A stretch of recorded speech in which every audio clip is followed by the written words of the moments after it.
Hello! Welcome to my weekly vlog, Debra Keirce Art Journey on YouTube. Today I want to talk about glazing. I glaze all the time. In fact, it's part of my process.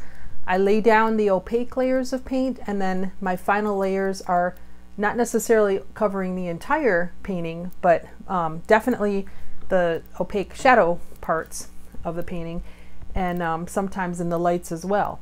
So for example, this painting that I did of my daughter called The Girl Without the Pearl Earring, Vermeer is one of my favorite all-time master painters.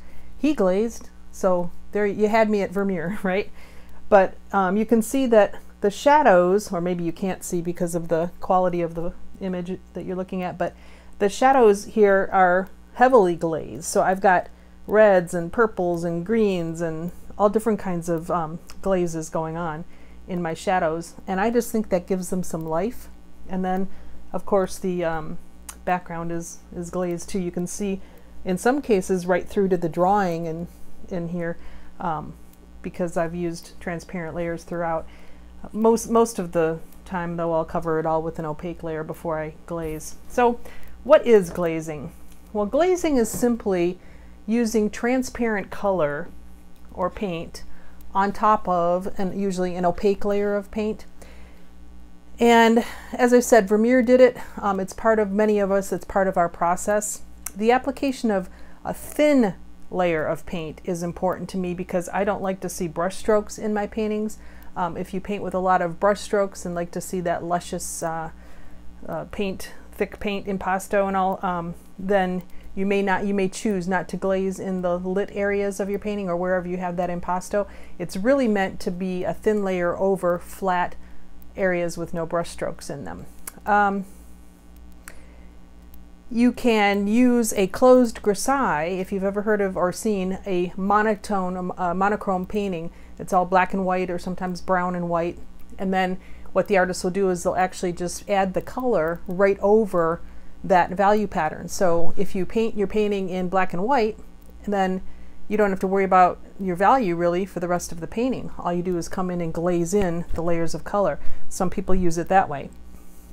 And as I said, I like to glaze alizarin or burnt sienna or other transparent warm colors into my shadows to bring them to life. To me, that's important. You can also create luminosity by glazing. And what that is when you've got layers of paint and the light bounces between them.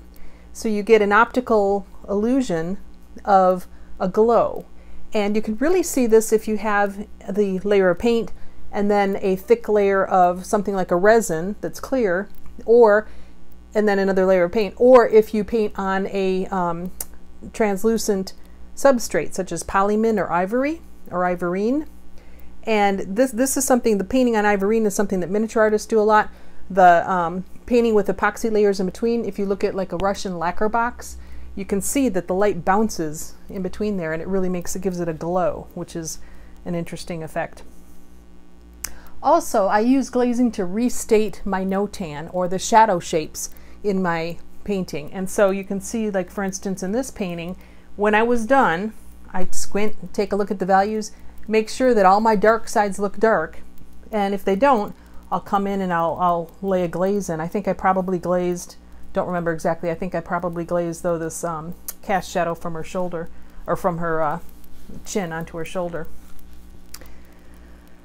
Also, you can experiment with colors when you glaze, because glazes are added to a dry layer of paint. Okay, it has to be dry. If you're in there glazing and it's still wet, that's a different technique. When you use a layer of oil paint on top of a dry layer of either oil paint or acrylic, that gives you an opportunity. If you don't like what you see, you just come in with some solvent and you pull it right off. If you get to it before it's wet, even after it's dry, but especially before it's wet, you can change it right back. So that gives you a level of insurance, a safety net, if you will, to experiment. And then the last thing I wanted to mention is you have to remember to follow the fat over lean rule. I talked about that in another video. So whatever you are doing to make your transparent paint flow and be thin and see-through, then you need to make sure that it is a medium that has more fat in it, or at least not less fat in it, than whatever you did in the previous layers. and you can look up my video on fat over lean if you want to know why. But I hope that's helpful, and we'll see you next week.